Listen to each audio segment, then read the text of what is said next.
कुछ जरूरी काम थे आदिलाबाद शहर की भविष्य की वंचित बहुजन आघाड़ी पार्टी की राजनीति को आगे बढ़ाने के लिए जितना जरूरी आज के इस कार्यक्रम को अटेंड करना था, उससे ज्यादा जरूरी संगठन के अंदर के जो मत भिन्नताएं थी, जो वैचारिक अंतर था, उसको दूर करना भी ज्यादा जरूरी था। इसलिए हम कल रात से इस कार्यक्रम के लिए आए हैं। हैदराबाद से युवा आनंद साहब, पंडित विजय कुमार जी ये कल रात में आए हुए, मैं और मेरे साथी भी कल रात ही में आए हुए, सुबह जल्दी उठे हैं। लेकिन हमको कार्यक्रम में आने में जो देरी हुई, उसके पीछे संगठनात्मक मजबूती ही हमारा पहला प्राधान्य थी। वो रहेगा, संगठन मजबूत रहेगा तो ऐसी कई सभाएं भविष्य में और भी हो सकती है, और भी हो सकती है। वो कहते हैं ना, सर सलामत तो पगड़ी हजार। इसलिए आज कार्यक्रम शुरू होने से पहले जो लोग आकर चले गए, उन लोगों से हम माफी मांगते हैं कि उनकी थोड़ी असुविधा हुई, लेकिन भविष्य में आदिलाबाद के अंदर एक अच्छी वैकल्पिक राजनीति शुरू होने के लिए, संगठन के साथियों को मजबूत करने के लिए एक महत्वपूर्ण जो सेशन था वो लेना ज्यादा महत्वपूर्ण था। आज के इस कार्यक्रम का मुख्य हेतु आदिलाबाद शहर के अंदर पिछले कुछ महीनों से, कुछ सालों से हमारे साथी काम कर रहे हैं, संदीप भी काम कर रहे हैं, पंचशील भी काम कर रहे हैं। संदीप के साथ हमारे साथी सूर्यवंशी विद्यासागर जी भी काम कर रहे हैं, वसीम भाई भी कर रहे हैं, हमारी बहनें भी जुड़ी हैं, ये भी समय दे रहे हैं, ये भी काम कर रहे हैं। लेकिन हमको आदिलाबाद शहर के अंदर एक राजनीतिक विकल्प अगर बनना है, तो राजनीतिक विकल्प और राजनीतिक परिवर्तन के लिए एक योग्य काबिल सिस्टम बनना जरूरी है। और वो योग्य काबिल सिस्टम वाली पार्टी खड़ी करने के लिए हमको संगठन को गठित करना, पुनर्गठित करना, यह हमारा मुख्य उद्देश्य आज के इस कार्यक्रम का था। और इसमें जो कोशिशें हो रही है, मैं यहां पर अब्दुल अलीम साहब को यह बात का एश्योरेंस कराना चाहता हूं कि आपने अपने वक्तव्य में जो बातें रखी है कि आज वक्त की मांग है, वक्त की डिमांड है कि हम तमाम पिछड़े तबके जितने भी हैं, अन्याय और अत्याचार से पीड़ित जितने समाज घटक हैं, जुल्म के शिकार जितने मजलूम घटक हैं,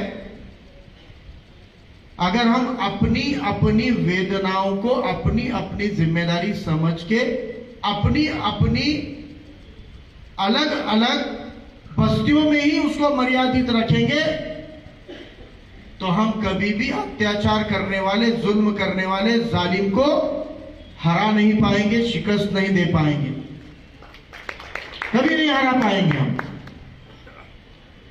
आज पिछले कई महीनों से, सालों से सामाजिक जीवन में जब एक कार्यकर्ता की हैसियत से मैं अलग अलग समाज घटकों में जाता हूं, तब उनमें जो समस्याएं सामने आती है, आलिम साहब, वसीम साहब, जब मुस्लिम समाज की बैठकों में, मुस्लिम मोहल्लों की बैठकों में, मुस्लिम नौजवानों की मीटिंग में हम रहते हैं, तो मुस्लिम समाज का जो दर्द है, जो तकलीफ है, जो समस्याएं हैं, जो प्रश्न है, जो इश्यूज है, वो यही है कि भाई हमको अच्छी दर्जे की तालीम नहीं है, हमको अच्छी नौकरियों का मौका नहीं है, हमको बैंकों के कर्ज नहीं है, सरकार की कोई स्कीम, कोई योजनाएं हमारे वेलफेयर, कल्याण के लिए, तरक्की के लिए काम नहीं करती है, हमारी उन्नति नहीं हो रही है, हम पर हमले हो रहे हैं, हमारे अधिकारों की रक्षा नहीं हो रही है, और हम एक पीड़ित समाज हैं, हम एक मजलूम समाज हैं। यही दास्तान खासतौर से माइनॉरिटीज के और माइनॉरिटीज में मुस्लिम समाज के मीटिंगों में सामने आती है, यही चर्चाएं होती है।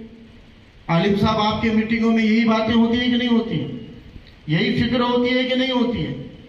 यही फिक्र को लेकर मुस्लिम मीटिंगों में यही जिक्र चलता है।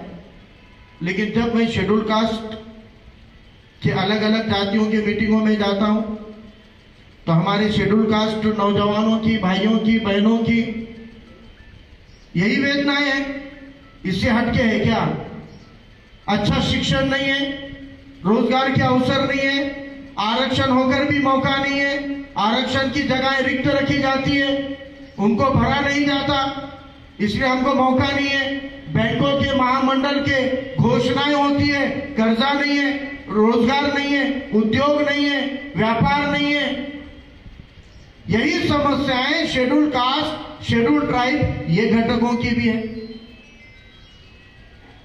फिर कभी कभी सवाल ये आता है कि मुसलमानों को अपने नागरिक अधिकारों से बाहर रख दिया गया है, मुसलमानों में समस्याएं हैं। फिर शेड्यूल कास्ट में जब बैठते हैं, खासतौर से कामड़े साहब अपने बौद्ध भाई बहनों के साथ जब बैठते हैं तो बौद्ध समाज की भी वेदनाएं यही होती है कि हमारे साथ भी अन्याय हो रहा है। अगर मुसलमानों की तकलीफ एक जैसी है, बौद्ध समाज की तकलीफ एक जैसी है, मातंग समाज की तकलीफ एक जैसी है, शेड्यूल कास्ट में आने वाले दिगर समाज की तकलीफ एक जैसी है, शेड्यूल ट्राइब की तकलीफें एक जैसी है, अगर समस्याएं एक जैसी है तो फिर हल एक जैसा क्यों नहीं हो सकता? अगर प्रश्न एक जैसे हैं तो उत्तर एक जैसा क्यों नहीं हो सकता? अगर हम अलग अलग समाज घटक एक जैसे हालात के शिकार है तो इन हालात से लड़ने के लिए एक जैसा हथियार क्यों नहीं हो सकता है? और एक जैसी समस्याओं से पीड़ित शेड्यूल कास्ट, शेड्यूल ट्राइब और मुस्लिम माइनॉरिटी एक जैसी समस्या से लड़ना चाहते हैं तो उनके लिए सबसे बेहतरीन हथियार विश्व रत्न डॉक्टर बाबा साहब अंबेडकर ने दिया हुआ संविधान से बेहतर नहीं हो सकता है। संविधान से बेहतर नहीं हो सकता है। यह देश आरएसएस की आइडियोलॉजी से नहीं चलता है। यह देश भाजपा की आइडियोलॉजी से नहीं चलता है।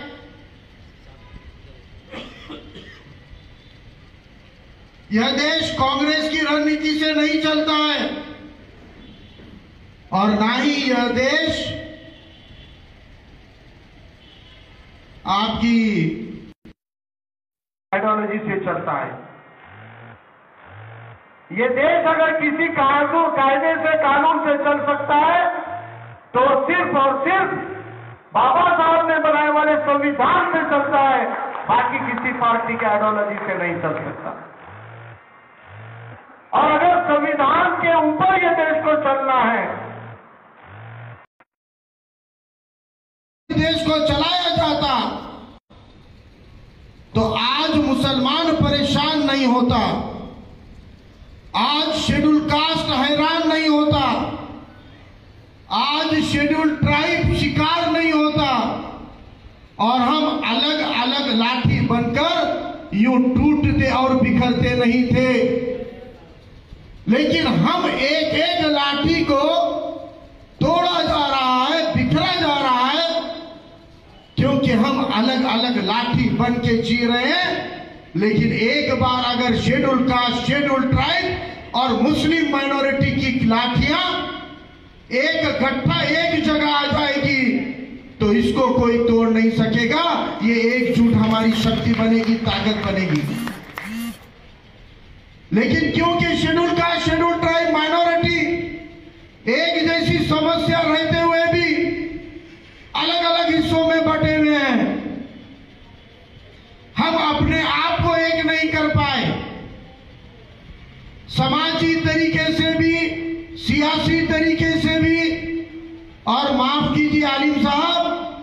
मसलकी इत्तेफाक के नजरिए से भी अगर मुसलमान अपने आप को एकजुट नहीं कर पाया तो फिर मुसलमान शेड्यूल कास्ट शेड्यूल ट्राइब के साथ एकजुट कब होने वाला है?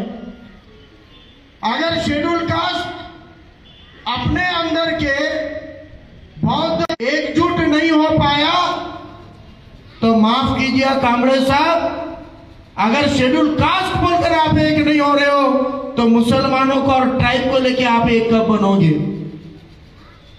इसलिए आज हमको अपने अंदर झांकने की जरूरत है। समस्याओं की मार इसलिए नहीं बैठ रही है कि आरएसएस शक्तिशाली बना है,